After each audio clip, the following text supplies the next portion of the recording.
Brother man, I'm moving, flying overseas. Some of the things we doing, beep your fantasies. From we start this music, people they show we plenty things.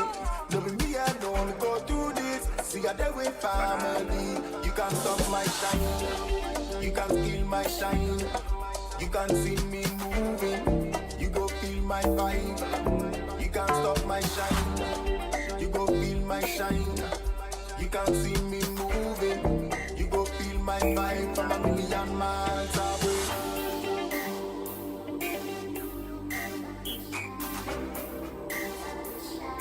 From a million miles away.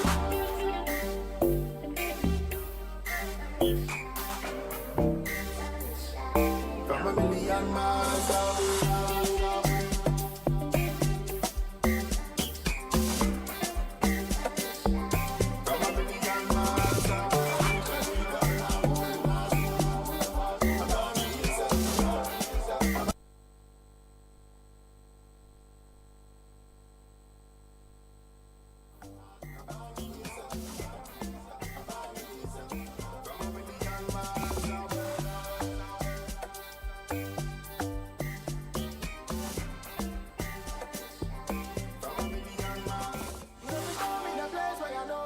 Sunday man on the way to Becca. Say you dey ask me money, but you no show. That be why you don't give me selling. You dey do me like say I dey crazy. Me I know they are bad. Say I'm gonna make it a win, it's a no. I just take it what I want to the front. You can't stop my shine. You can't steal my shine. You can't see me moving. You go feel my vibe. You can't stop my shine. You go feel my shine. You can't see me moving. My vibe from a million miles away.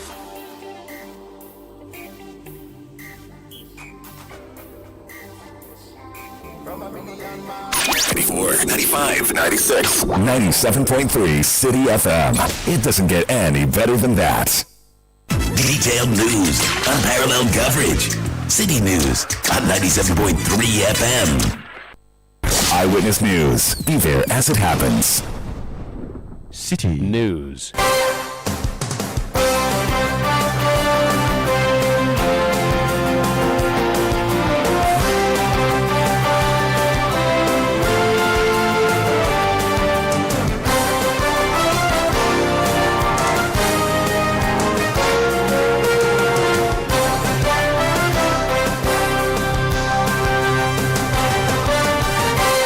It's 17:30 GMT. This is Eyewitness News on 97.3 City FM. I am Umaru Sanda Amado. Tonight I'm here with Ejibi Wiafe Akintin. Ejibi Wiafe Akintin is my co-anchor tonight. And coming up over the next 90 minutes, over 13,000 Ghanaians flee the Savannah region to Ivory Coast over land dispute-related clashes. We have details for you here on Eyewitness News. Also coming up, internal audit conducted by the Tema Development Corporation (TDC) reveals a shocking detail, including the sale of a plot of land for a paltry 2,000 cedis by a staff of the company to his wife. And later on Eyewitness News, President John Dramani Mahama stops $50 million annual rent the government of Ghana has been paying at foreign missions. Stay with 97.3 CTFM for more on this and many other stories on Eyewitness News. And in business, Cocoa Board disburses 2 billion Ghana cedis as coupon payment for restructured cocoa bills. That's in 50 minutes from the City Business Desk. Eyewitness News is live across Ghana on a number of affiliate stations, including in the Western region. You can tune into Beach 105.5 FM and Sky 93.5 FM, both in Takrade. In the Bono region, we're live on Greener 95.9 FM in Sunyane. In the Ahafo region, tune in to Hamas Radio 106.5 FM in Goso. In the Ashanti region, you can also tune in on Focus 94.3 FM in Kumasi and Orange 107.9 FM in Kumasi. In the Volta region, tune in to Revival 99.3 FM in Tajewu. In the Northern region, we're live on Radio Bimbala 91.9 FM. And in the Upper East region, tune in to Mike 105.3 FM in Navrongo. In the Upper West region, we are live on Tunsong 97.3 FM in Wa. And around the globe on citynewsroom.com and on YouTube and on Facebook, you can catch Eyewitness News there. Let's know what you think by sending messages to 0549 986 996. That's the WhatsApp number, 0549 986 996. On Twitter, you can mention me at Umaru Sanda or at Citi973. We start off with details of the discussion tonight from the Tema Development Company TDC, and Ejubi has a story. The Tema Development Company TDC Limited has accused the Tema Central Constituency Secretary of the New Patriotic Party NPP, who also previously served as a protocol officer to a former TDC managing director, of illegally selling a public plot of land in Tema Community 5 to his wife for 2,000 Ghana cedis. According to TDC, the land in question was originally designated for a public toilet facility. Addressing journalists in Accra, the managing director of TDC, Courage Makafui, alleged that the contract of the said officer was terminated following an internal investigation. The NPP Central Constituency Secretary, who was then working here as a protocol officer to the then managing director. In fact, I came and we have to terminate the services under some circumstances. Sold a plot at Committee 5. Committee 5, I'm not talking about a village somewhere, some corner, Committee 5, prime area, behind Tema Secondary School. Behind Tema Secondary School, that is serving the entire community, a public toilet, sold that place to the wife at a cost of 2,000 Ghana cedis. The documents are with me. I can make it available. When I went into the matter, I said, no way. I engaged the woman and I terminated the contract. Yes, I did. Something like that. The likes of Husseini guy will capture it. I am grabbing land. I'm not grabbing any land. I'm not grabbing any land. I'm just doing the right thing for the Ghanaians. So I terminated that contract. And now the place is now for the state to be used as a public toilet. Courage Makafui is managing director of Tema Development Company TDC. So the person whose name he mentioned there is Ian Kwe. He is the current Tema Central Constituency Secretary of the New Patriotic Party. He worked at the TDC for a number of years, and he said Ian sold a plot of land to his own wife for 2,000 cedis. We have him on the line. Ian Kwe, you're welcome to Eyewitness News. Thank you, Umaru Sanda. First of all, when did you join TDC? How long did you stay for? What work were you doing with TDC? Thank you. Well, I joined TDC in 2017, and it was based upon a vacancy that I saw in the Daily Graphic, which I went to a competitive interview with about 15 people. The management members then interviewed us, and then I was given the privilege to serve as a protocol officer, which had been at the time. So far as I know, I was in TDC based upon my professional competence, and I'm a public servant. I've worked in other public institutions like Ghanaian Times, Ghana Port and Harbours Authority, and then my contract was terminated some months ago without any reasons assigned to it. So with the MDCs now, we terminated my contract based upon some internal investigations. Nothing was stated. But Omar, let me also thank you for giving me this audience. But I have a strong reservation with the fact that when the press conference was done and Citi was going on air to publish the side of the managing director, the certain allegations that had been done against me, I think that the news house owed me some right to give a clarification before the story was published. I had to call your editor to draw the attention that this had been done to me unfairly. And then I don't think that moving on, we should give such prominence to one-sided story. I've worked with TDC. I've served the company. I don't intend to have any banter with the former managing director or the current managing director or anybody in the company. I think that if there's any issue and there's any form of clarity that needs to be given, I live in Tema. I have been available. I have a cordial relationship with all the people I work with. At least I should be given the opportunity to be invited and clarified certain things. This is something that my wife drew my attention to the fact. Her brother, who is called Caleb Kisei, who was a former worker of TDC until he traveled out of the country, had a portion of plot in the same area, which is Community 5. The brother was working in TDC before I even joined TDC.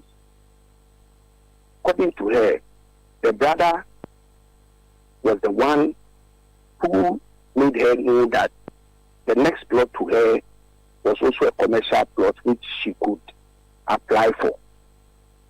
According to her, she went through the process, applied, and the land management fee and fee fixing of TDC, I have no hand in them. Omaru, I am a protocol officer, I'm not a manager. I am not responsible for land allocation, just as you wanted to know my duties. I've worked with you on several news items concerning Ramsar site and all those things. My work has been to be in charge of events, be in charge of meetings, be in charge of governmental relationship or institutional relationship. And then sometimes even when VIPs are coming into the company, I arrange certain facility tours and all those things. So for the managing director to accuse me of the one who have sold a portion of land to my wife, I think is very unfair. Very, very, very unfair. Okay. Because I have given you certain official documents. The land allocation proposal or the fee that was given to Irene was signed by Mr. Asari Daku, who is the former estate manager of TDC. The man is alive. The lady went to the company to pay the said fee. She had even gone ahead to apply for the permit for the said plot at TDC, which TDC had given her permit to develop the plot at 4,600. She had gone further to obtain EPA permits for the said plot. Omaru, the said area is Community 5, the commercial enclave. I'm told she is saying it's a public place, public land which was sold to her.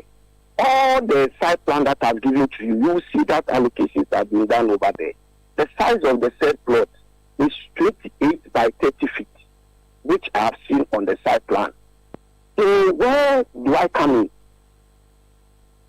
Okay. When I was in TDC, my friends, which some of them are in the media, had the opportunity to apply for affordable housing, and I helped them in one way or the other to fill forms and also buy them based upon their capability, and it had been advertised. So does that mean that I use my position as a protocol officer to sell more affordable houses to my friends? Is that the case? Is that what we want to do? Because I am a constituency secretary, I am MPP. Okay. So let me now ask a few more questions. And yes, because you have talked about my media house, there was a press conference called by the TDC. yes, Media houses were invited, and yes, we came there to cover. And TDC said they had done an audit, and this is what they found. And we have yes, published that story, and so would so many yes, other media houses. The people, the media, the journalists who went there had no way of knowing who you were, and had no way of coming to you to ask you for a comment before going public with a press conference that was done by the TDC. What we can do. My name was mentioned. My name was mentioned. How many people know you? You've been fired. Yeah, okay. Find you. Anyway, but they could have just asked the managing director you have spoken. Let me speak. You have spoken. I'm saying that the managing director said he has sacked you. Don't worry. For fair and balance. No, let me continue with my position. So I'm saying that what we can do is when we publicize the story, we give you the opportunity, and that's what we have done now. And for the past 10 or so minutes, you have been speaking, and we are going to continue to speak further to ask you to speak to the issues that have been raised. So that is the thing I want to put on the record. Now, the next issue is so the TDC said you sold, the land was sold to your wife for 2,000 cedis. First, I sold it. No, okay, yes. First of all, was the land sold to your wife for 2,000 cedis? According to the document that I have, the land management fee, which is signed by the TDC under the former estate manager, the fee fixing for that particular plot is 28 by 30 feet, and that is the TDC official rate. Which is 2,000 cedis. 2,060 Ghana cedis. So that's what your wife paid? Yes, and she went ahead. Okay. She went, let me just try to ask a few more questions that you can give further clarification. So she paid 2,600 cedis. You did not sell the land to her, correct? That's what you're saying. How can I even sell the land to her? In which capacity? Okay. The person who sold the land to her, you said is what? Estate manager? No. TDC does official allocations to the estate department, and then it is signed by the managing director. So the MD of TDC at the time was the one who signed the document finally? Yes. Okay. Yes. Which of the offices of TDC were you serving as a protocol officer in? So I was reporting to the human resource manager, and then also to the head of corporate affairs. Not with the head of corporate planning. So you didn't work with the estate manager who... No, not at all. Not at all. Did you at any point facilitate the purchase of the land by your wife? And I'm saying that I got to know about this plot when my wife told me that the brother, who is called Caleb Kisei, who is a former worker of TDC, who also owns a plot in the same area, had helped her know that she could apply because he also owns a land over there. Okay, so your wife was helped by her brother, not by you, to buy the land. No, but, and the brother is on record. He worked with TDC, and he, according to my wife, she told the managing director. That's what I'm saying. So I want to be sure. So it was your brother-in-law who helped your wife, and not you at TDC. No. I don't even have that capacity. No, I'm just saying that. So it was your brother-in-law who helped your wife, not you. That's what I'm asking. Yes, according to my wife. Before your wife bought the land, did she mention to you that she was going through a process to procure land from the TDC? No, it was after she informed me. Do you think that there would have been a conflict of interest situation arising, considering the fact that you worked there and your wife was buying land from there, and you knew the people who were selling the land because you've worked there for 8 years? I don't know. I don't think if there is a plot which is qualified and it is vacant and she applies, it is based upon her capacity to be able to pay. Yeah, but sometimes it's good to declare your interest in these things. There are workers. I'm coming. There are workers of TDC who own TDC land. There are workers of TDC. So there's nothing wrong with this one. And I'm saying that there are workers. You can check from your own fact. Even to affordable houses that TDC constructed. We workers, we bought some. NHF, National Home Fund houses that were constructed by TDC and NHF. TDC workers bought some on mortgage. So where is the conflict of interest? That we work in a company and then something is being sold by the company and then we apply and buy. Tomorrow. Were you the only one whose wife bought a land from TDC who was working at TDC? How can I know? How can I know? I'm asking because you'll be curious that you are the only one being mentioned after 8 years in government. How come your name is coming up? Omar, I am a public officer. I work with TDC. At the same time, I am a constituency secretary for NPP. Please read in between the lines. I don't want to banter anybody, but I know that my position as a constituency secretary and working for a political party, these are some of the things that goes with it. Because when government changes, definitely they will come after you based upon where you are coming from. And I understand it perfectly. See some of these things that are being said against me. But the onus also lies that I am given the opportunity to clarify certain things that I don't have the capacity to even do. Okay. Now let's go to the political side of things. If you heard that your counterpart for the NDC in your constituency managed, and based on what the TDC has said so far, you have said it didn't happen, managed to procure land belonging to the state to his spouse, would you be happy hearing that?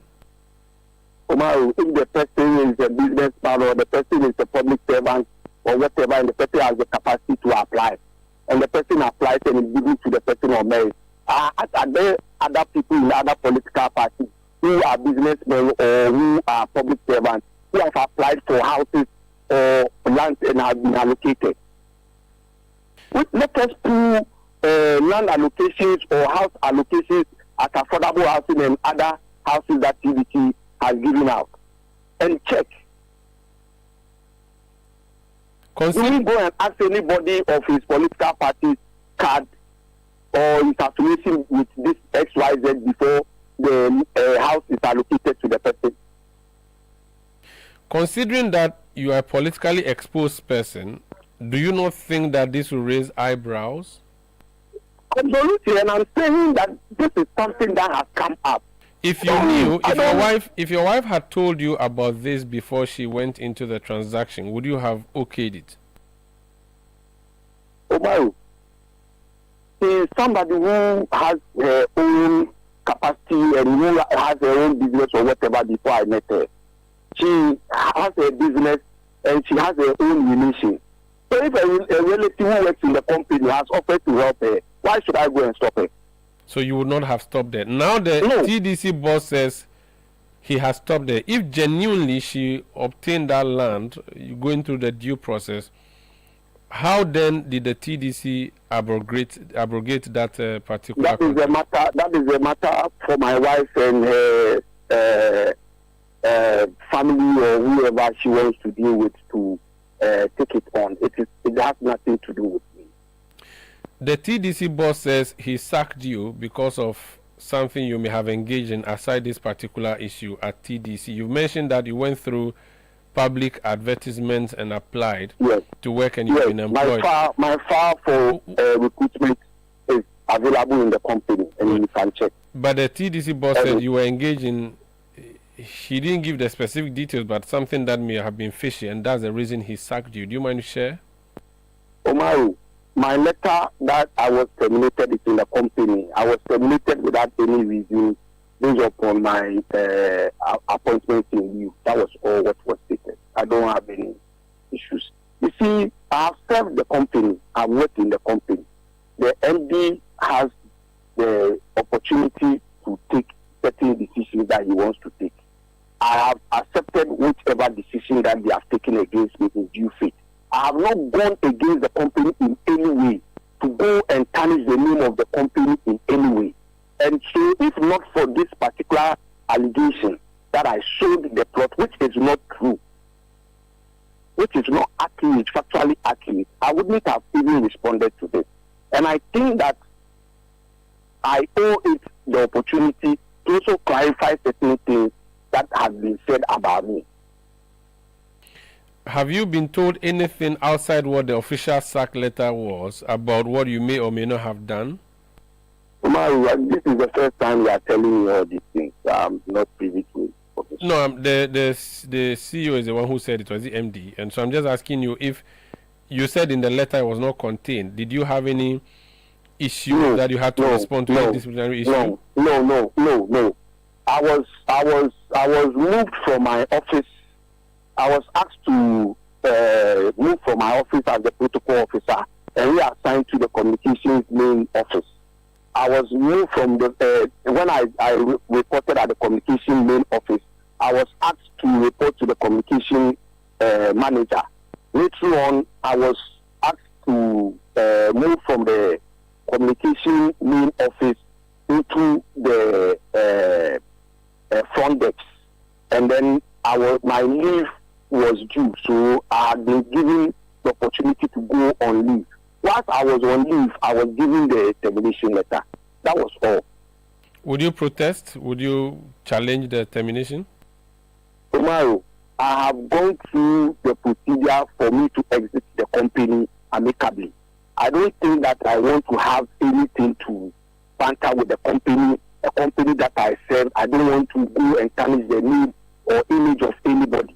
But if your image has been tarnished, your reputation has been tarnished, you should go and clear that. I think I have started this process by clarifying on your news media. If I have any other opportunity, I will do so. At this point in time, I want to put it on record. I don't have the capacity to sell any land to anybody. And that said amount that is quoting is not prepared by me. It was prepared by CDC.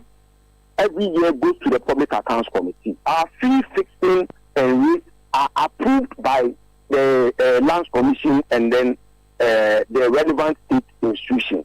So if I have any hand in manipulating any figure or whatever, the former estate manager is not dead. He's alive. Other people are in the company. And let us try as much as possible and then devoid personalities from some of these processes. This is unfair. Okay. I'm receiving further information that the land that your wife procured is a public toilet, and it Tomorrow, I've given you. Let me just drop the question, then you can answer.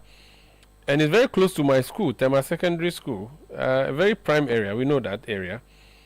Well, if you work at TDC, do you think it's reasonable that a land at a place like that, which also is a public toilet, be sold for 2,000? If you had the capacity, would you have okayed that? If you were the MD of TDC? let me show you some of these things. I've given you all the relevant information. You have the site plan. You have the layout of the entire area. You understand me? The adjacent plot is 35. The next one is the plot in question is 66. The arrow is showing over there. Check on the layout where it is written that place is a public toilet. You can visit the place. Some of these things, that is why I said I don't want to have any banter with anyone. The facts and the documents speak for themselves. That is why I've shared them with you. I asked my wife to give it to me so that I can share it with you. Okay. So I've given them to you. And some of I get you. I'm just asking you.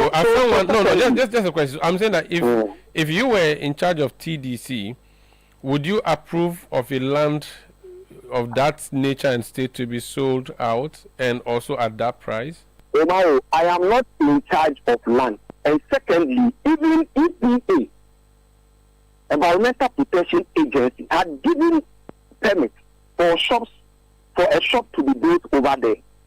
So if EPA okay something, who am I? The facts are there. I've given you the EPA certification. I've given you TDC permit. The TDC himself has given a permit. Very well. So if TDC knew that it was a public toilet behind, why was the land gone ahead and sold to the person? By the way, these things, the due processes are there. There are institutions, there are officers who are responsible. So why do you single me out and come and say MPP secretary, whatever? Please. That is why I'm giving you all these documents. Before you take leave of us, I'll just out of curiosity, what did your wife convert the place into, or what did she develop the place into, the land that she bought, which supposedly was the land has not even been developed. Oh, There's a development on the adjacent plot, which is a shop. And I think her plans or drawings that she sent to TDC, she was also going to develop a shop over there. But she has been singled out and been told that place is a public toilet. Meanwhile, there's an adjacent allocations over there. You have the layout. You can look at it and visit there. Just 500 meters from there is a restaurant, which is just 500 meters from the public toilet, which is operating. Everybody knows that place. So please, some of these things, that is why respectfully I have given you all these documents. You can go through them at your quiet time and then read in between the lines. I know I am politically exposed. And these are some of the allegations or accusations that come with the office that I have held previously and I hold previously. So I take it in good faith. But I need to clarify certain untruth or misrepresentation that has been given to me. I don't have any problem with my MD. I will never stand anywhere and tarnish his name or image or have any banter with him. I think I'm available anytime the company has any issue to clarify. They should give me the opportunity for me, because I'm also a human being. Tomorrow, because of institutional memory, you might also need me to also say or maybe share my thoughts or experience in one way or the other. But this is not how they have to pay me back as somebody who has helped this company all this while. Very well. Thank you so much for speaking to us. Thank you, my brother. That's Ian Kwe. He is NPP Tema Central Constituency Secretary. He served as a protocol officer at the Tema Development Company, TDC. And you've heard the accusation that's been made against him by the TDC boss, which accusation he has denied. This is Eyewitness News on 97.3 Citi FM. Eyewitness News. Be there as it happens. Are you feeling tired after a hard day's work? Have you lost your appetite even for your favorite dish? Viral Blood Tonic is a nutritionally balanced, pleasant-tasting tonic fortified with iron and vitamins to boost your appetite and energy levels for high performance. Viral Blood Tonic, easy to take and good for the family. Viral from Damex Iting Starwin PLC. If symptoms persist after 48 hours, consult a physician. This advert is FDA approved. Fun fact, did you know that most frogs can leap more than 20 times their body length? Yup, magical. Now just imagine your business with that kind of reach. Take that leap with Frog. Frog is a bulk SMS, voice messaging, and IVR from Wiggle. User-friendly, fast, and reliable. Get more features on one platform for all your bulk messaging needs. Whether you're a church, financial institution, school, corporate organization, or individual, if you need to reach people with your services, do it with Frog. Contact 0553 019 529 or 0552 809 558. Speak to us at www.wiggle.com.gh. Frog, a leap into greatness. Like a fiesta on my side, I'm all wrapped up, and all I think about is my pay. I get classic, I get bloody, I get stronger, also fruity.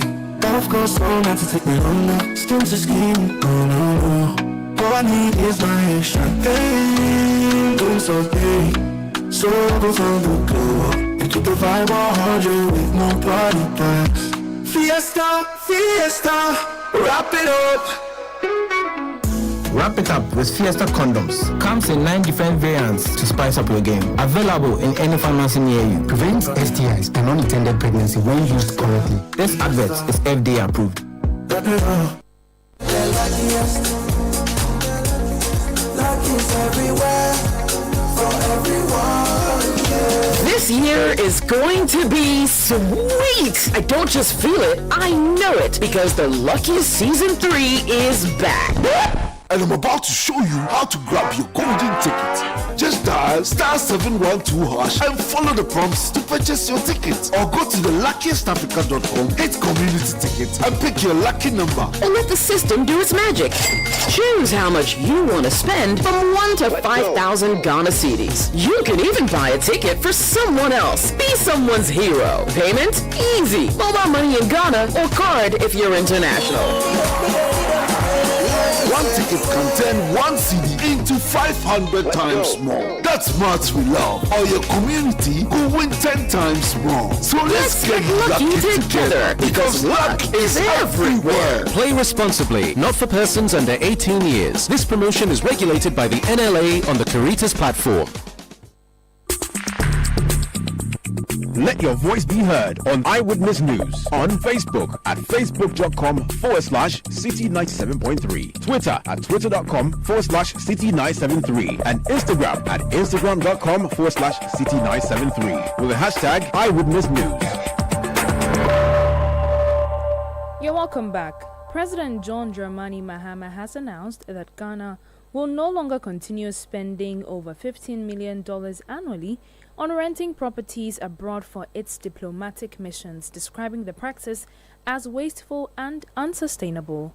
He noted that a strategic plan has been approved to transition from renting to developing state-owned properties overseas for diplomatic use. Speaking after swearing in newly appointed ambassadors and envoys today, the president said the government, under the Reset agenda, has approved a new framework known as the Strategic Transition from Rental to Development Stride policy to address the challenge. I urge you to guard the public purse with diligence and ensure that efficiency, service, and ethical governance, the very values we're entrenching at home, shine through in every mission abroad. Let me be emphatic. Ghana cannot continue spending a staggering more than $15 million every year on renting properties abroad for our diplomatic use. This is not a judicious use of taxpayers' resources, and the Reset agenda requires an immediate reversal of this trend. And that is why Cabinet has promptly approved the STRIDE initiative. And STRIDE refers to the strategic transition from rental to developing our own properties. I've tasked the Ministers for Foreign Affairs and Finance to work urgently to resolve this long-standing challenge. From my latest briefing, a transaction advisor has been appointed, standard designs are being developed, and funding mechanisms are already being negotiated. This decisive shift will ensure that our missions abroad are housed in properties that are owned by the Republic, reducing wasteful expenditure while safeguarding Ghana's dignity on the international stage. The envoys were urged to protect the image of Ghana and explore opportunities that will attract investment.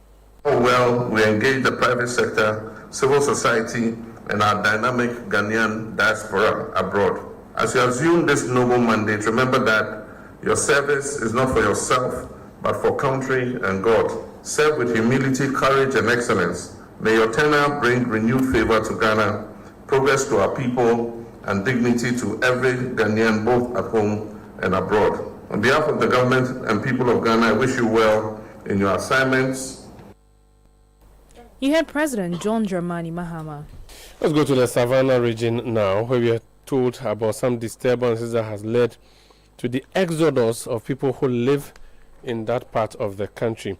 The Minister for the Interior, Mohamed Muntaka Mubarak, has revealed that more than 13,000 Ghanaians have crossed into Cote d'Ivoire following clashes at the Binyiri area. Let's speak to the Savannah Regional Minister, Salisu Biawerebe. He's joined us on. Honorable, you're welcome to Eyewitness News. Thank you, Umaru Sanda. Tell us more about this exodus of people from your region. 13,000 plus people, that's a big deal. It is actually a big deal in respect of the number of people who have crossed. If you look at the geography of Savannah, we are actually sharing the western boundary of Ghana with Cote d'Ivoire and that of Burkina Faso. The Solar Tuna Karba area, especially the Karba section, is sharing a portion of the Savannah with Burkina Faso, but a larger part of Savannah on the western side is actually sharing boundary with Cote d'Ivoire. And the reality is that the people from various areas have intermarried. The languages, sometimes there's a language in Burkina, Cote d'Ivoire, who are also in Ghana. So the ease with which people move between these two areas is actually something that is very common. The only major restriction and divide is the river, the Black Volta River, which is bounding to the western part of Ghana with Burkina Faso.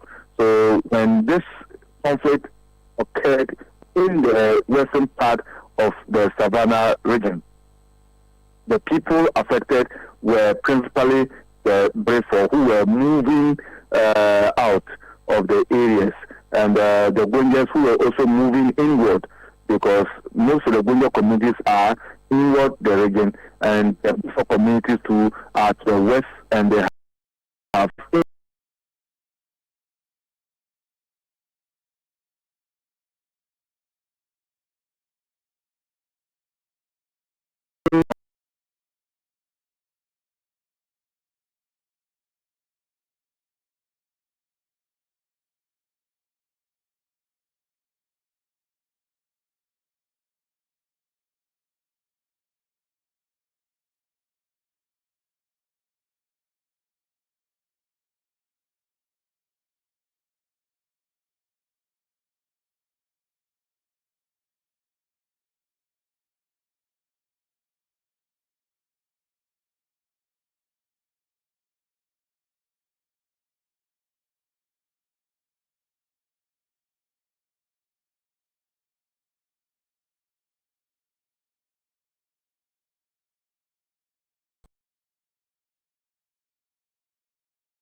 that's where the numbers were overwhelming in Vonkoro.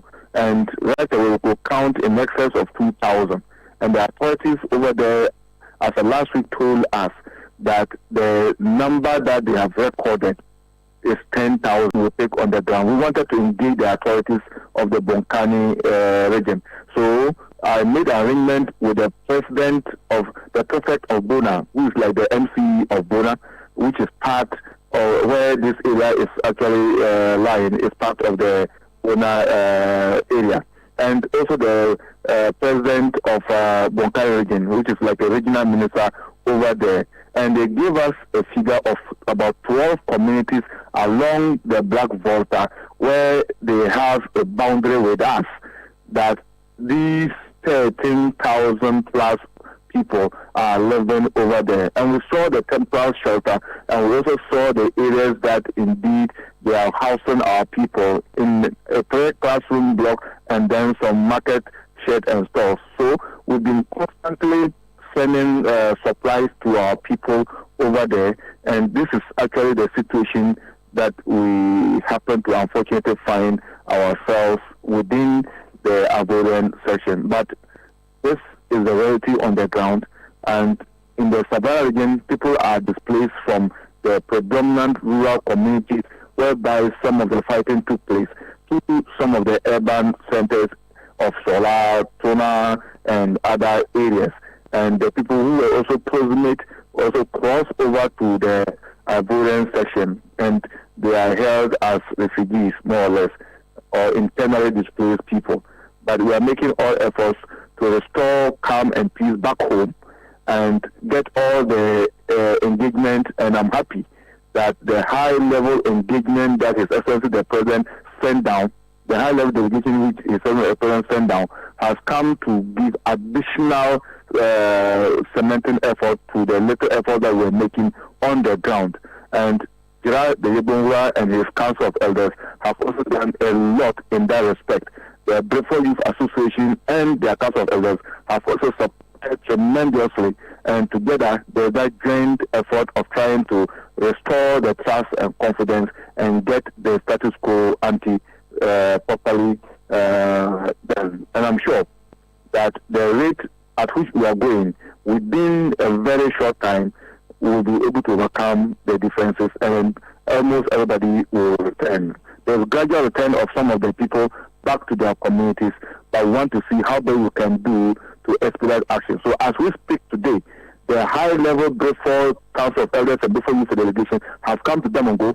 They came to see the Yebonwa. Yebonwa authorized one of his paramount chiefs, to see to them, and it is actually mediated and facilitated by the regional council of Chief Council in this respect. And I'm very happy with the outcome of today's engagement. And they've set out next week, hopefully on Thursday, to which the king of Gunjaland will call all the paramount chiefs to a meeting after the Damba and receive the Beaufort leadership again, and the necessary customary and courtesy will be paid, and the relation will be cemented the more. Clearly, the leadership of the Beaufort Youth Association says that they don't have any land at all insofar as Savannah is concerned.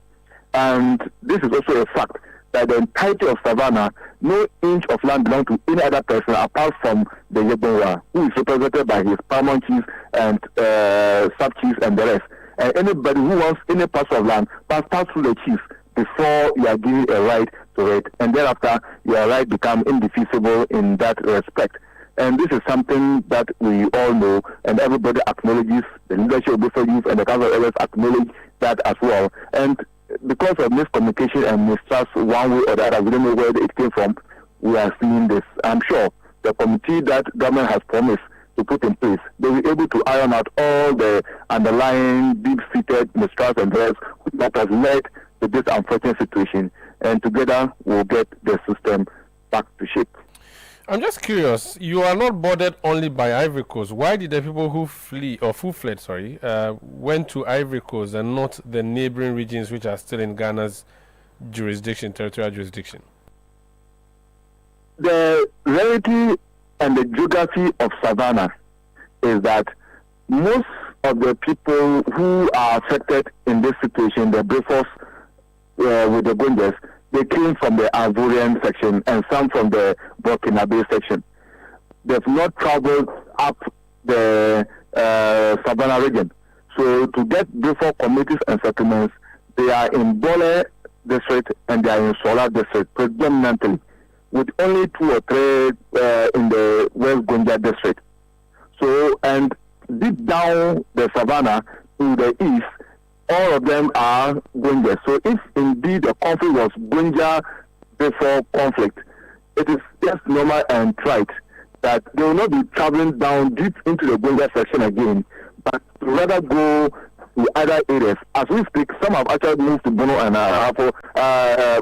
Bono East region, because we know Subiansu number 1 and number 2 are having their new logo. People have moved in there. Some are even in Techima, some are in Kentampo, and then some have gone to Wa. Others have also gone to Burkina. This is the information that we've had, because we are sharing some boundary, albeit a short distance with Burkina Faso as far as Savannah is concerned. So this is possibly the reason why they rather were easy to go to Ivory Coast. And indeed, that is the shortest distance you can get out of the jurisdiction of Ghana, and not to go deep into Gunja again, because it was seen as a Gunja Beaufort affair. Very well. Now that we have our people there, they are in a different country, conditions we cannot guarantee. Are we going to let our NADMO cross the border and go take care of them over there? Or we trust that the Ivorian government will give them the best treatment that they deserve? In fact, it was the basis for which I went to Cote d'Ivoire by a directive of the president, and I've engaged my colleague in the Bonkani region, and they've all agreed to give some support to the best of their ability. And that's why you heard in the news that they've given about 3 tons of rice and other provisions to the people in displaced in their territory. And on daily basis, the support we receive from national security, from NADMO, and from other partners, we are sending them to them, and it is supporting in this respect. This is a joint action that we are all doing, and because we are neighbors, there's that kind of fluidity of our interaction, even more than the official protocol of going through the foreign ministry and coming down to those. We get that kind of understanding all the time, and we have that relationship. So it's easy for us to be able to interact and get our people to understand us. And that's exactly what we are doing on a daily basis. Does it mean we have been sending relief items on daily basis to people in Ivory Coast? Is that what it means?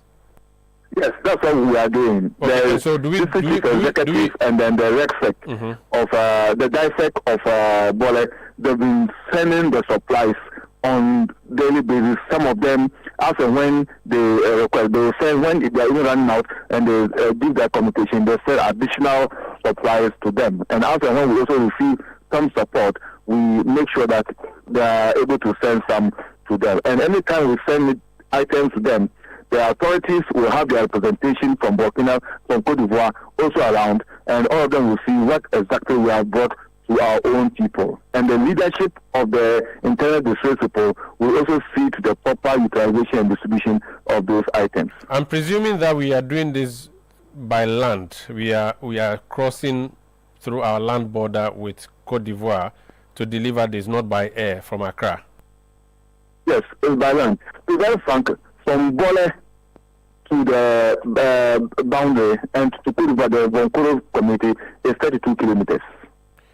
All right, so... And there's a bridge which has been constructed, and it is from Chache, you cross the bridge and we're in Vonkoro. And so we have no challenges with, we have no challenges with crossing the border with these relief items.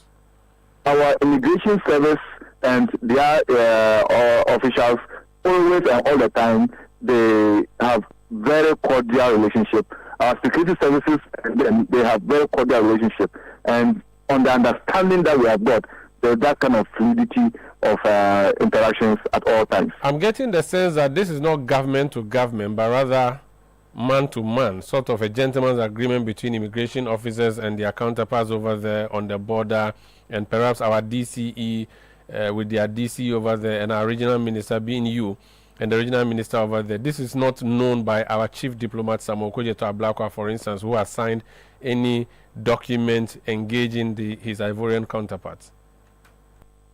Umar Sanda, you've mentioned my colleague's name, the foreign minister. You've mentioned the DC, who is also government. You've mentioned the regional minister, who is also government. And every information we get, we relay it to our colleagues and the various authorities. No, and this is information that we are doing. Our chief diplomat is our foreign affairs minister. So there are things that I want to know whether there's any formal agreement between our minister for foreign affairs and the Ivorian foreign affairs minister, or this is at your level as a regional minister with your counterpart who is just next door to you, so that you have a sort of a gentleman's agreement. It's not a government to government deal. That's what I mean. I have reliable information of President Mahama engaging his counterpart in Cote d'Ivoire, Burkina Faso. I've got reliable information of my foreign minister also engaging his counterpart over there, and even the various ambassadors also engaging. So they have a knowledge about whatever is happening. Okay. Finally, do we have a timeline by which we hope to restore normalcy for these people to return? In fact, the systems put in place and the interaction that indeed had commenced, I'm pretty sure that possibly within 2 weeks, if all things go right, I can guarantee that the people will be more than ready to come, and the people back home too will be more than ready to receive them, and life will return to normalcy based on the necessary interactions and the engagements which are actually ongoing at different levels.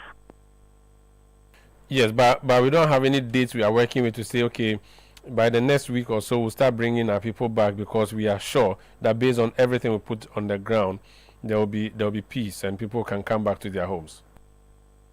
Umar said that the best security is the trust between the parties, and the trust is building up gradually and indeed at a very fast rate. And if indeed that continues, I'm pretty sure that this will be dead news possible in a week or 2 time. Thank you so much for speaking to us. It's a pleasure, my brother. That's the Savannah Regional Minister, the Honorable Salisu Biauribe, speaking to us from the regional capital, Damamu. This is Eyewitness News on 97.3 Citi FM. AJB, what else do we have? To some other stories, the New Patriotic Party, NPP, has formally petitioned the Inspector General of Police calling for the immediate arrest of Chief Sofo Azoka, a vice chairman of the National Democratic Congress, NDC. The party's Ebuakwa North Constituency Communications Officer Abdul Wahab Amadou and an unidentified individual captured in a video slapping the NPP's third vice chairman Alhaji Masawudu Osman during the Akwetia by-election. The NPP alleges that Chief Azoka and Abdul Wahab Amadou threatened, violence and assaulted party officials, including Minority Leader Alexander Penyomakin during the polls. Director of Communications for the NPP, Richard Ahiagba, addressed the media after submitting the petition to the IGP. Included with the petition. So if they haven't seen what you guys have dutifully circulated in the media, at least we're provided for them so that they can take full account of what happened and take the necessary step to bring sanity by punishing these individuals, not only for the sake of punishing them, but to create a certain standing deterrent for all who would want to copy such behavior, and that our democracy will not tolerate that, and that is not part of how we want to engage ourselves in a democratic process. So that's the reason we came, and we are very happy, even though we didn't have the opportunity to extensively discuss with the IGP. He was gracious enough to give us a few moments, and then had promised that we can come in and see him. So we are working on appointment to see him later on if need be, to discuss the petition further. But we want to also plead with you as the media to focus on this petition. Richard Ahiagba is Director of Communications for the New Patriotic Party. Meanwhile, the Eastern South Police Command has begun investigations into the alleged assault on Alhaji Masawudu. Eyewitness News. Be there as it happens.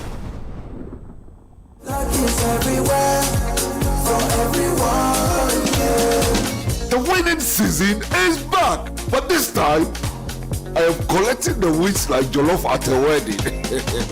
The luckiest season 3 is here. Your chance to flip your luck, or maybe your bank account too. 2 easy ways to join. Dial *712#. Hit 1 to buy for you, or 2 to gift a friend. Feeling lucky? Pick 1 for a random number, or hit 2 to choose your own. Pay with mobile money. Done. You're in. Or go to the luckiestafrica.com, click community tickets, choose your number, or let the system do so for you. You can buy a ticket for your boo or your favorite barber. Pay with Mumu or card if you are abroad.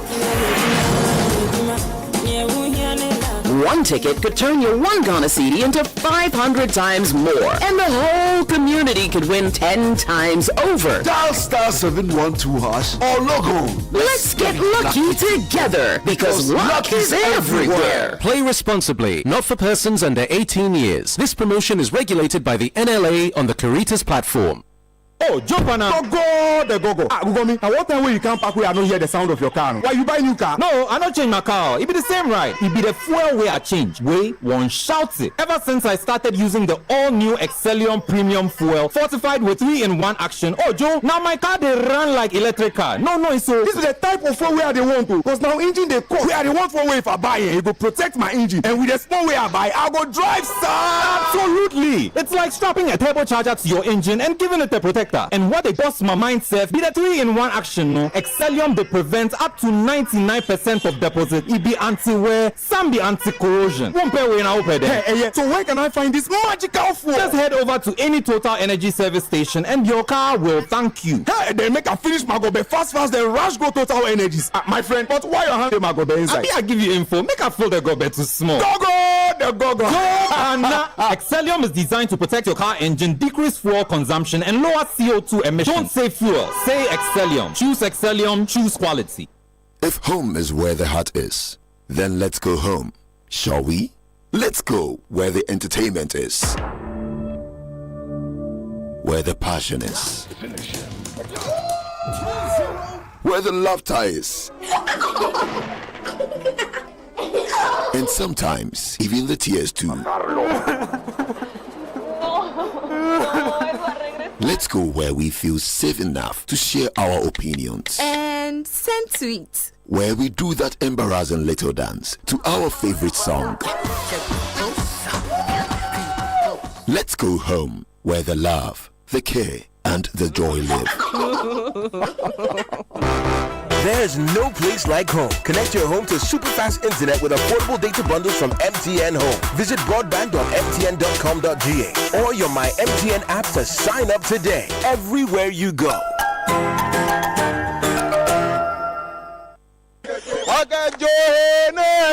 The City Business Olympics is back. Charging for the competition. You can see we're already charging. It's all about team building, networking, and staying healthy. Everything, be it football, be it basketball, be it Scrabble, be it Excel, we are there.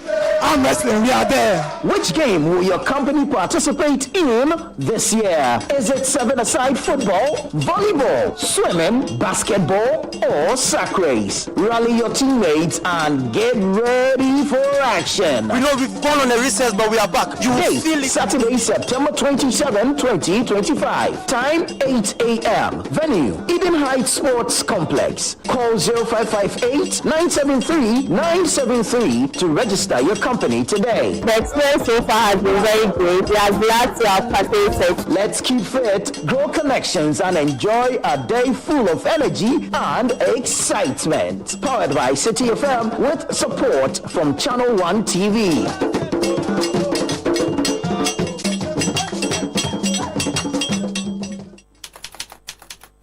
If you know these sounds, you didn't just live through the 90s.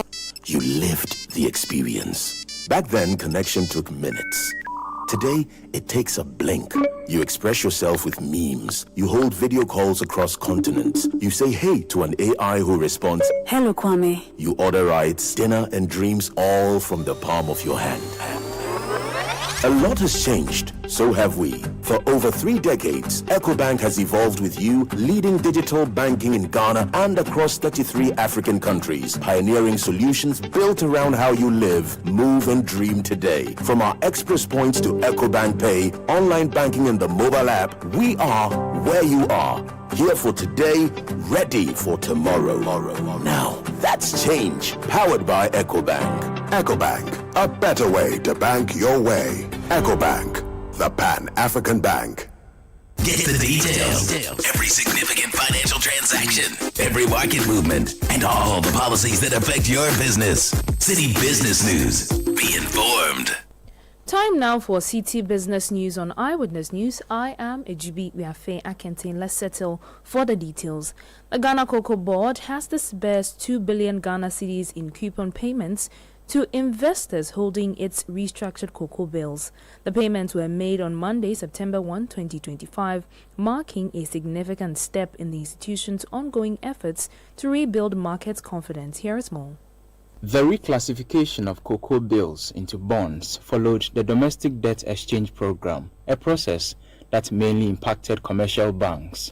Sources close to the transaction reveal that Cocoa Board has assured investors of timely settlement of coupon payments worth 1.9 billion cedis due in 2026 and 2027, as well as repayment of the principal. Local banks acted as transaction advisors to facilitate the restructuring. Cocoa Board in recent months has embarked on aggressive measures to clean its balance sheet, settle arrears, and restore financial stability in order to support cocoa purchases. Industry watchers say these moves are already yielding results, particularly in clearing debts owed to suppliers. Analysts believe the restructuring could enhance Cocoa Board's ability to secure fresh capital at lower borrowing costs, bolstering its purchasing power for the next crop season. Meanwhile, Governor of the Bank of Ghana, Dr. Johnson Isiama, disclosed that Cocoa Board is expecting over $4 billion in inflows from international buyers under a new pre-financing arrangement. This deal is projected to not only fund upcoming cocoa purchases, but also strengthen Ghana's foreign reserves and support the stability of the cedi. Daniel Dromensa filed that Business Desk report. Now, businesses and individuals are being pressed to tighten cybersecurity measures as digital threats grow more sophisticated. According to Group Chief Executive Officer of Innover, C.K. Bruce, companies and individuals must prioritize protection to avoid exposure to fraud and scams. He made the call at the Cybersecurity Solutions Showcase hosted by Nerasol and Checkpoint in Accra. Financial services is really using technology as a strategic enabler. So once that happens, the risks, the criminals also target the same place. So it's not just in Ghana, it's a global issue. We all hear, my wallet has been hacked. I would want to emphasize that not one wallet has been hacked in Ghana. It is you, the human being, who was hacked, not the wallet. You see, so it's very, very important that this awareness campaign is responded to. Everybody must get involved so that those scammers, the scammers are using social engineering to get to you. The key thing is that we need to broaden the awareness campaigns as much as possible. That was the Group Chief Executive Officer of Innovest, C.K. Bruce. Organizers of the much-anticipated outdoor event, the This Is Ghana exhibition, say preparations are far advanced to deliver a memorable experience for both exhibitors and attendees. The event, organized by Citi FM and Channel 1 TV, is scheduled for Saturday, September 6 and Sunday, September 7 at the Ifwa Sutherland Children's Park in Accra. The 2025 edition will showcase a wide variety of locally made products, services, and innovations. Speaking to on the Citi Breakfast Show, Head of Events and Partnerships at Citi FM and Channel 1 TV, Frema Edunyame, encouraged the public to take advantage of the event to purchase made in Ghana goods at an affordable price. I'm excited that we've opened up this year. We are getting more companies coming in. We have more sponsors. In fact, to even start the whole conversation, shout outs to our sponsors. They've really done amazing. So you have MTN everywhere you go. Everywhere means everywhere. BAB. Exactly. Yeah. At the This Is Ghana exhibition, we also have the GEA Village. Sharp. So apart from the exhibitors who are coming, the stand-alones, we are also going to have villages. So for the GEA, for the Ghana Exim Bank, so our sponsors are bringing also exhibitors as well. So we create the villages for them. So whatever you are looking for, the gospel I am bringing is for we the patrons. Tell us, talk to us. We now, yes, by the grace of God, yes, MTN, EcoBank, Side Hustle, FVV Foods, yes, GEA, GEPA, Ghana Exim Bank, Twellium Belt, they are supporting us. Why do I say that we know? Don't pay any money. Do you understand? So we are coming free of charge. Enter free of charge. Oh my God. You don't pay anything. Not online. Not on the ground. Nothing. Not after the event. Nothing. You don't pay anything. Nothing. But the anything now we are not paying. Yes. When we enter, we are coming to do window shopping. What do I say? So that we know, say, okay, even if I'm not buying car, if I want car, that is acceptable. This is where I'm I going. go the company. Sharp. Frema Edunyame is Head of Events and Partnerships at Citi FM and Channel 1 TV. This is Ghana Exhibition 2025 is proudly powered by Channel 1 TV and Citi FM with sponsorship from MTN, EcoBank, Side Hustle by EK Brand Consult, Ghana Enterprises Agency, Ghana Exports Promotion Authority, Ghana Exim Bank, and FVV Rise. It is supported by Twellium Industrial Company Limited and Built Financial Technologies. And that's it for Citi Business News on Eyewitness News. I am Ejibi Wiafe Akente. Up next is Point Blank. Eyewitness News. Be there as it happens. Your family's health should never be a worry, no matter where you are in the world. Are you a Ghanaian in the diaspora, a foreign resident in Ghana, or a Ghanaian looking for the perfect health insurance plan for yourself or your family in Ghana? Then the Apex Ebusiapa Health Cover is what you need. A comprehensive health insurance plan to protect your loved ones. From hospital stays to life-saving treatments, we ensure quality healthcare at an affordable cost. Apex Ebusiapa Health Cover. You don't just send love home, you secure it. Visit Apex Health Insurance at Zion House, Boundary Road, Shashi East Legon, or call 0540-128-256 or 0501-683912. Apex Ebusiapa Health Plan. Global love, local care.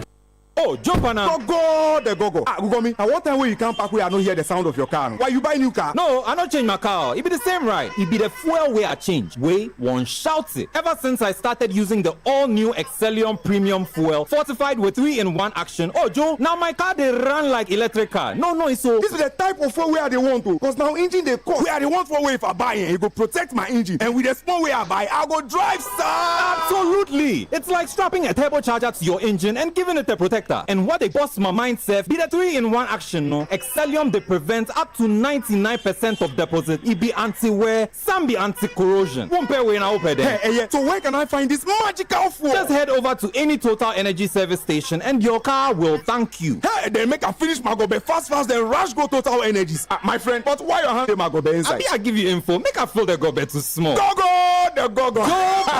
Excellium is designed to protect your car engine, decrease fuel consumption, and lower CO2 emissions. Don't say fuel, say Excellium. Choose Excellium, choose quality. We're trendy and youthful. We're UBA. We're here to make your life better, stress-free and easy. We go the extra mile, beyond your expectations. We will get it done and get it done very well now. UBA, best loans and more. UBA, best customer satisfaction. UBA, best digital solutions. UBA, Africa's global bank. For best retail products, innovative offerings, loans made just for you, attractive interest rates, trading across Africa or sending money. If you want the best digital banking products, including chatting with you on WhatsApp and Facebook, turn to UBA, Africa's global bank. Announcing Ghana's first unlimited photocopier leasing. Yes, from just 983 Ghana cedis, you can lease a multifunctional photocopier and print unlimited. Yes, unlimited and free paper every month. Guess what? That's not all. Toners, repairs, and maintenance all are free. And oh, I'm not kidding at all. And we cover the whole country. Yes, the whole country. What are you waiting for? Just visit us at www.valexlease.com or call 0244 644048.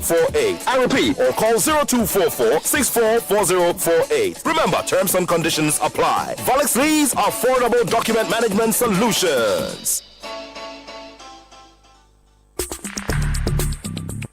Let your voice be heard on Eyewitness News on Facebook at facebook.com/Citi97.3, Twitter at twitter.com/Citi973, and Instagram at instagram.com/Citi973 with the hashtag Eyewitness News.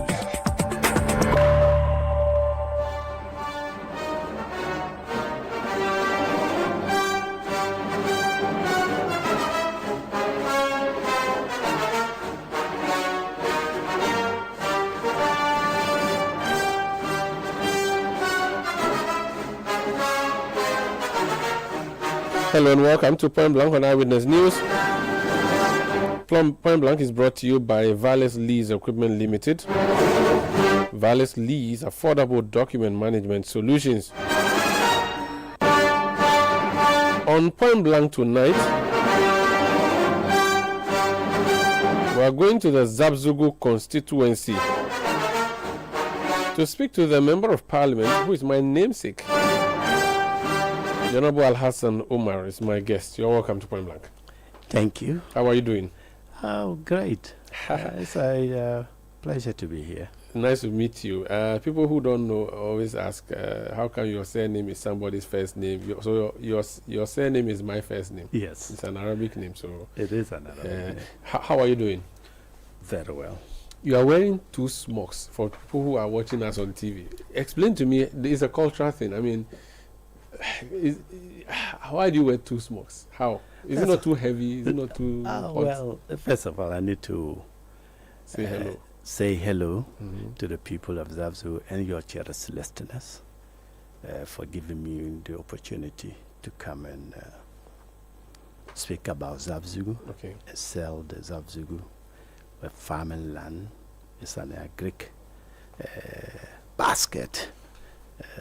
We have animals, we rear animals, we do grain farming, cereal farming, grains, And the people are very hardworking.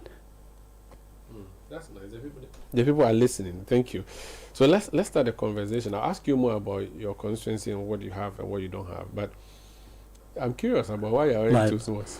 Thank you. I see people do that, yes. but I just wanted to know, is there something behind it or is it just a fashion? What's it? Well, today is a Damba. First of all, let me say Happy Damba Day. Okay. Today is you the should first. Say that. You should say that in Dagbali. Net Damba. Zan pika por so kam na umpante yuma na ante katalan paga yun dalnal tlampore taba paya. Fantastic. The smoke wearing, there are 2 types of smoke wearing, and even several. But the first 2, there's a short sleeve, and then the sleeve. There's a sleeveless and a sleeve, long sleeve. That shows that when you wear the sleeveless in, you wear the long sleeves on top.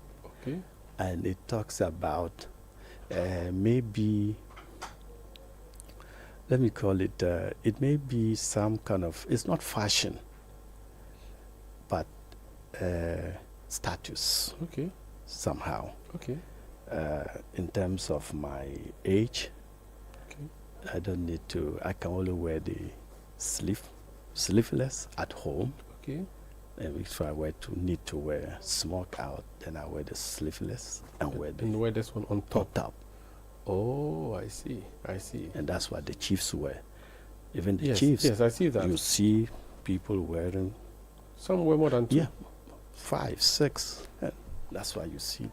So it's a status symbol. It's a status. I see. Jerry Rollins used to wear the short sleeve, but he would do white long sleeve under. Exactly. So he decided to also turn it in his own. It became a fashion. A fashion, yes. Interesting. Nice. Thank you for this education. Let's talk about Zabzugu. Where is Zabzugu for those who are not familiar with our geography? Zabzugu is found in the northern region. As a matter of fact, the northeastern part or the northern region. That is why we refer to part of the eastern corridor. So you are not in northeast region, but you are in the northeastern part of the northern region. Of the northern region. Towards Togo. Towards Togo.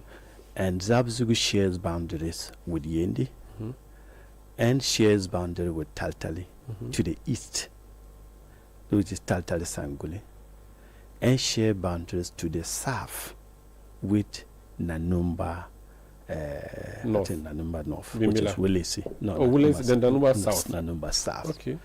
And so, and then I think I told you about Yendi.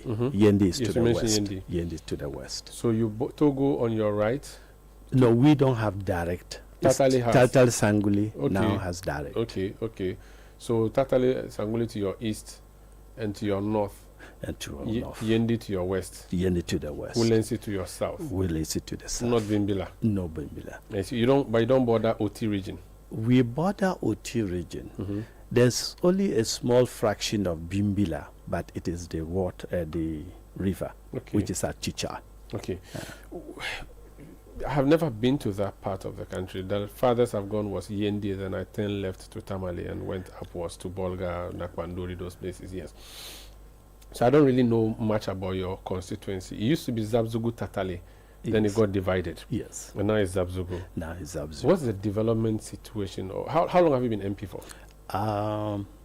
This is my second term. But I came to Parliament in 2017. Okay. Lost in 2020. And came back.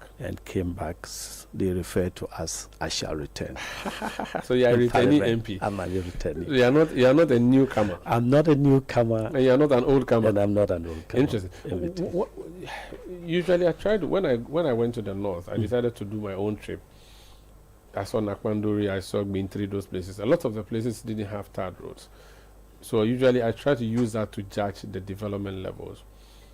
I have been to Bimbela, I've been to Yendi, I've seen the level of asphalt road and all of that people have there. What is the level of road development in your constituency? It's mixed. Do you have bitumen asphalt? Yes, it's mixed. We have tile road from Yendi, okay, all the way to Zabzugu, okay, and to the border, okay, which is Taltali Sanguli. That's nice. Border post. But that's a major road. That's the How major about road. inner roads? How Inner road, we have one, which is Zabzugu to Nakwale. Okay. It was tiled, but I think due to payment challenges, the contractor was not able to hand over. Okay. And right now, the road is now in a bad situation. Okay. I'm trying to paint a picture of the constituency for people who may not know. So if someone listening to us from, say, Bodi in the western north region, Yeah. I want the person to have an idea what kind of place you are. Which means that you may not have drains because your roads are not properly done. So you will not have gutters. Drains. Yeah, we don't. For the main road, we have gutters. But we have challenges with drains, especially the township of Zabzugu. Okay. Zabzugu township is the biggest and also the city, the capital. Okay. Population is of 20,000. Okay. And it is a very bustling city town. Okay. Do you have water from Ghana Water, or you have community water sanitation? Community water sanitation. So you rely on boreholes? We rely on boreholes, exactly. Do you have dams as well that rely on a river? Well, the closest river would be Oti, but we are yet to see if we can tap. And dam it and then put it. Okay. Dam it. So for now, people who need water, they rely purely on boreholes. Exactly. Is it individual boreholes in homes and communities, or the state has put it up and then pumping into homes? Well, with the community water water sanitation, you have state, but there are challenges because they were done in 2016, okay, and now out of 5 pumps, 5 wells, only 2 or 3 are working. And then you have communities that, as an MP, I have drilled them several boreholes. Okay. And we also have some communities that state do provide to. I see. Yeah. What about the one village, one dam? Did you get some in your district? Are you a district as well? Yes, we are. So you're a district. Yeah, we did. You got some? We got some. But out of the lot that was dug, it's only one which is successful. Interesting. Do people use it for irrigation, or they drink from it, or it's for cows to drink water from? How is it like? I think they drink from it. They drink from it. That is a closer community that benefits a lot from it. Is called Tasundo. Tasundo. Let's talk about health.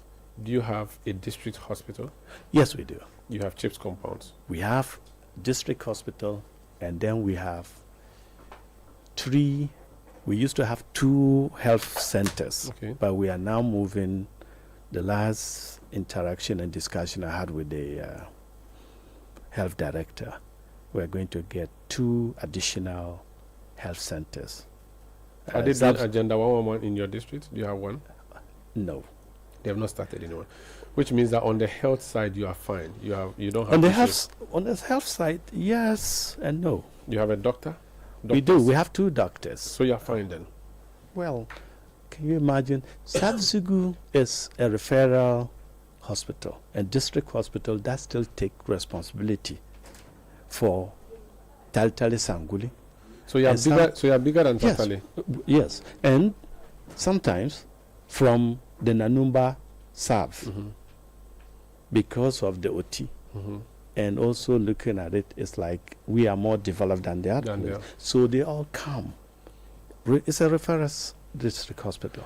Let's talk about education. Do you have a secondary school? Yes, we do. About how many? A very vibrant secondary school. Only one? Only one. 2 is also, 1 is coming up at Sabari. It was an E-block. Okay. Even though they made fun of us, but they never continue. So and we are back. You revive and it. so resetting agenda is on. It is on. So you have what, Zabzugu Secondary School? We have Zabzugu Secondary School, and then the Sabari E-block is coming out at Sabari. And I'm hoping to get additional secondary school for Nagpali. Private basic schools under trees, or you have classrooms, proper classrooms? Not, but I think we have over 80% of our schools have classroom, Have except this. that we still need to A lot more. A lot more. We are improving them. Some, it will interest you that school in the urban area in Zabzugu, they are rather about 2-3 are suffering to be having classes under trees. But that's because of the population. Because of the population. So apparently we are coming out to help them to provide additional classrooms for them. Is it, do you have school feeding happening? Yes, we do. And it's going well? So far, so good. Why did the people of Zabzugu vote for you? You went against former Deputy Chief of Staff under Akufo-Addo's administration. You defeated him. Why did the people choose you? Integrity. Integrity. Tell me more. What's your integrity story? Well, I jumped into the political fray in 2012. And having helped my party, I lost. Then we took the reins, and I didn't, wash my hands. You stayed around? I stayed around. As a matter of fact, that was when I lobbied for the E-block and did a lot. Then in 2016, when I won the primary through the general elections, I was a developmental oriented and a person, a listener, even though some people say I don't have patience. Is it true? It's not true. But your heart, is... No. Your heart is... I'm an old teacher. Okay. And also, a lot of times, we politicians, when you know somebody just pushing you to trouble, you have to put a stop. Because these days, you know what they do? They ask you for assistance passively. Passively. And once you nurture it, you are in trouble. You become a liar. So you are a no-nonsense man. You don't promise what you cannot deliver. Exactly. And that's why they say you're quick-tempered. Exactly. I don't promise. When I promise, that means I can deliver.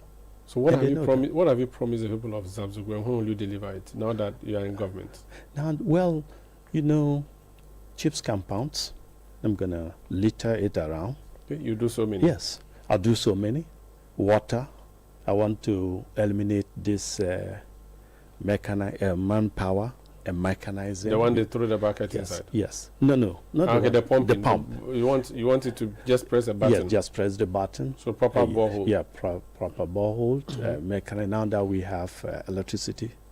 And I think how much is penetration? Yes. Yeah, penetration. I think we have about 87 or 88. Oh, then you are very lit. Yes, I have street lights. Street lights. Not many. Not many. Okay. Not many, but you can't. It depends on the community. You go to communities, a lot of them use the street light and as if they are to lead their compounds. I get it. So you would work on getting the people chips compounds. Work on getting them water. Schools. Yes. And try and move the place where there are no classrooms. You have to work on that. Yes. And then also that challenge. Chairs. Okay, furniture. Furniture. Most of the schools. Did you teach in your constituency when you were a teacher, or you taught somewhere else? Yes, I did. Which means you know the problem. Well, I do. But having been going to most of the communities, I know. You know the issues. I know the issue. Now, you are in government, but you're not in government. You are not a minister. Where will you get the money from to go and do all these things in your constituency? Through the network I have established in the past, and also making sure that my common fund, everything is used in the constituency. Is the network not choked? Too many people tapping onto the same network? Not really. Not really.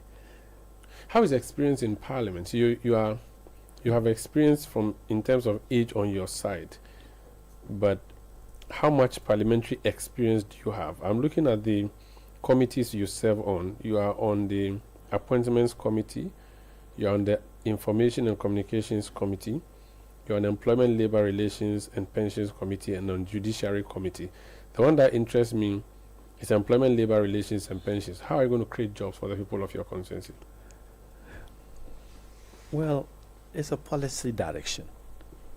As a MP in Parliament, my focus and responsibility is to ensure that the jobs that or government programs that we implement, at least my constituency, get